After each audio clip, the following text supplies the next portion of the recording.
Hello everyone. आज हम PGT commerce के जो ऑब्जेक्टिव क्वेश्चंस की हमने सीरीज़ स्टार्ट की थी उसमें कुछ और ऑब्जेक्टिव क्वेश्चंस को डिस्कस करेंगे और एक्सप्लेनेशन के साथ समझेंगे। ये क्वेश्चंस अगर आप केवीएस, एनवीएस या फिर यूपी पीजीटी की प्रिपरेशन कर रहे हैं तो उसके लिए बहुत हेल्पफुल आएंगे। ये पार्ट 2 है। पार्ट 1 देखने के लिए आप प्लेलिस्ट चेक कर सकते हैं। तो चलिए फिर स्टार्ट करते हैं। Henri Fayol is known for. Henri Fayol जो है वो किसके लिए जाने जाते हैं? Scientific management, rationalisation, industrial psychology या फिर प्रिंसिपल ऑफ मैनेजमेंट। तो हेनरी फ्योल जो है उन्होंने 14 प्रिंसिपल्स ऑफ मैनेजमेंट दिए हैं, जिसमें से 14 की लिस्ट ये रही, like division of work, authority, responsibility, discipline, unity of command. आप पूरी लिस्ट को पढ़ सकते हैं। तो हेनरी फ्योल ने कौन सा प्रिंसिपल दिया है? प्रिंसिपल ऑफ मैनेजमेंट, जो कि कितने हैं? 14 principles of management. So right answer of this question is option D, principle of management.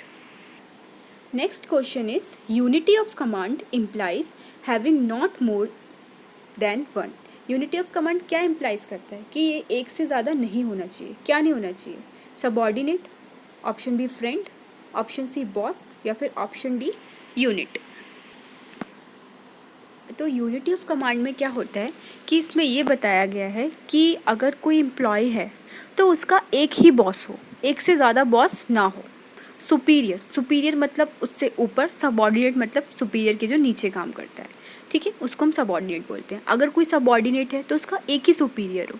अब देखो, अगर कोई एम्प्लॉयज़ है, उसके एक से ज़्यादा बॉस होंगे, वो इंस्ट्रक्शंस देंगे, तो एम्प्लॉय क्या हो जाएगा? कंफ्यूज हो जाएगा, किसकी बात को पहले किसका काम को करके दूँ। तो यूनिटी ऑफ कमांड के अंतर्गत आपको बोला गया है कि एक एम्प्लॉय का एक ही बॉस होना चाहिए। तो चलिए फिर इंग्लिश में पढ़ते हैं।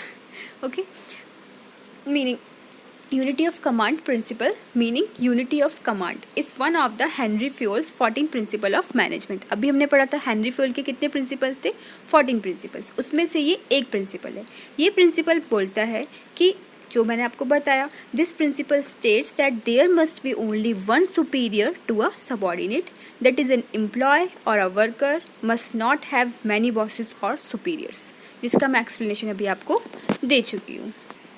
So right answer of this question is option C, boss. By which of the following method a company secretary can be removed from his post? कौन से मेथड से आप कंपनी सेक्रेटरी को रिमूव कर सकते हो उसकी पोस्ट से? By passing a resolution in a board meeting में एक रिजोल्यूशन को पास करके, by order of registrar of companies, registrar of company को ऑर्डर देके, by passing a resolution in annual general meeting, आप एनुअल जनरल मीटिंग में एक resolution pass कर दो, या फिर none of the above. So procedure क्या होता है? Director must approve a resolution to remove a secretary. This can be done at a board meeting, मतलब बोर्ड मीटिंग में क्या करो? एक रिजोल्यूशन पास करके, ठीक है, या फिर आप एक रिटन रिजोल्यूशन भी कर सकते हो। So right answer of this question is by passing a resolution in board meeting. आप बोर्ड मीटिंग में एक रिजोल्यूशन पास करोगे, इस मेथड से हम कंपनी के सेक्रेटरी को रिमूव कर सकते हैं उसकी पोस्ट से। So option A is the right answer. Next question is in foreign trade what is the price quoted by a supplier which includes all charges incurred up to door delivery of goods to a buyer called. Foreign trade में आप उस price को क्या बोलते हो जो कि supplier जो होता है, विच includes all charges incurred up, मतलब उसमें सारे चार्जेस इनकर्ड हो जाएंगे जब तक वो सामान उस बायर के बिल्कुल डिलीवरी उसके डोर तक नहीं पहुंच जाएगी उसकी डिलीवरी, ठीक है। तो हम उसको क्या बोलते हैं? इट मीन्स इसमें सप्लायर ही सारे एक्सपेंसेस को क्या कर रहा है? बियर कर रहा है। कब तक के सारे एक्सपेंसेस? जब तक वो सामान कहाँ तक नहीं पहुँच रहा? बायर के डोर तक। तो हम उसको क्या बोलेंगे? Loco price, CIF price, franco price या फिर लैंडेड प्राइस।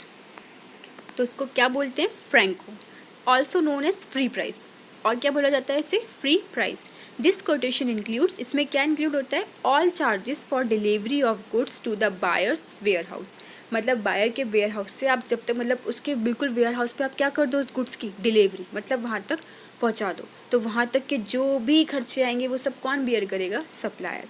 ये इसको क्या इम्प्लाई करते हैं, free delivery of goods. For example ship का ले सकते हो आप, such a price implies that a seller will bear all the expenses, इसमें सेलर सारे एक्सपेंसेस को झेलता है जब तक कि जो शिप के जो गुड्स हैं वो बिल्कुल पोर्ट तक ना पहुंच जाए डिस्चार्ज के लिए, ठीक है, तब तक कि वो सारे एक्सपेंसेस को क्या करेगा, बियर करेगा। So right answer of this question is option C, franco price. Next question is, consider the following statement. Letter of credit cannot be opened by mail. Next, contracts of export of goods and services against payment to be secured partially or fully beyond 90 days are treated as deferred payment exports. तो इनमें से कौन सा statement है जो correct है? First ठीक है या फिर सेकंड ठीक है या फिर बोथ फर्स्ट एंड सेकंड ठीक है या फिर नाइदर फर्स्ट नॉर सेकंड? तो right answer of this question is both first and second, दोनों ही स्टेटमेंट्स क्या हैं, सही हैं। Next question is, under which principle all the rights of an insured are transfer to insurance company after making payment of a claim? कौन से principal के तहत जो राइट्स हैं किसके, इंश्योर्ड के, वो ट्रांसफ़र हो जाते हैं किसके पास, इंश्योरेंस कंपनी के पास, जब इंश्योरेंस कंपनी क्लेम का सारा पैसा उसको दे देती है, ठीक है। तो इसमें क्या होगा, option is subrogation, option B utmost good faith, option C contribution, option D average clause.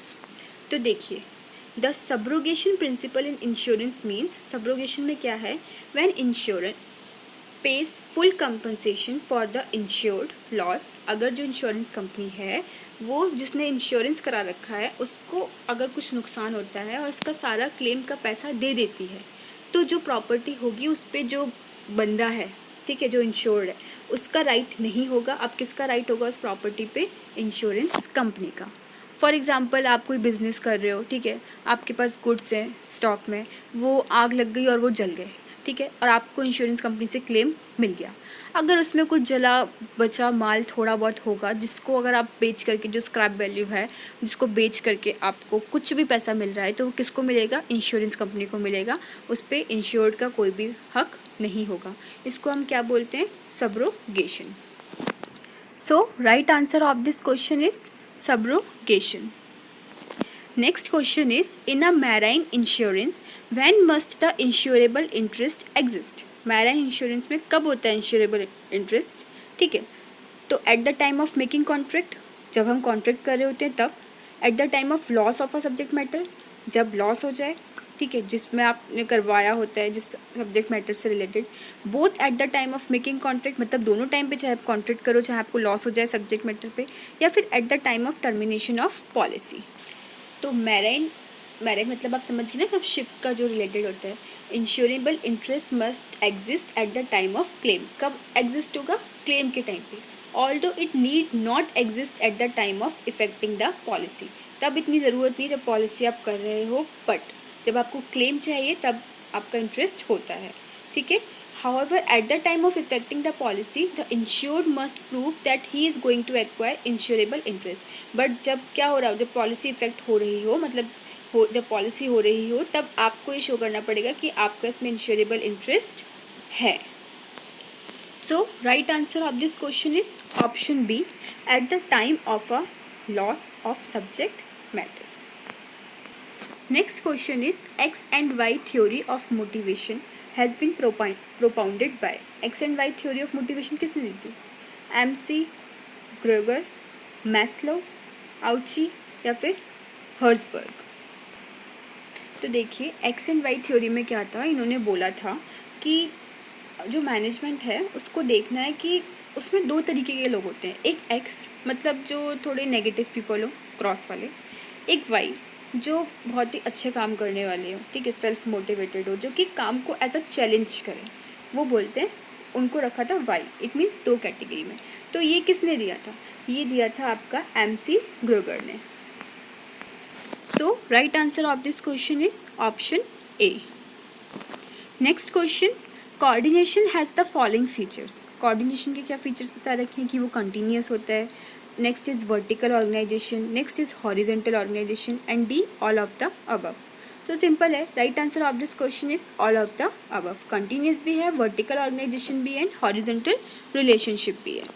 Next is a company can री issue it's forfeited share, company जो है अपने फॉरफिटेड शेयर्स को री इशू कर सकती है प्रीमियम पर, फेस वैल्यू पर, या फिर डिस्काउंट पर, या फिर ऑल ऑफ द अबव। तो देखिए, री इशू ऑफ फॉरफिटेड शेयर का मतलब होता है forfeiture of shares refer to the cancellation of share. Forfeiture का मतलब क्या होता है, कुछ शेयर्स जिनको आपने क्या कर दिया, कैंसिल कर दिया।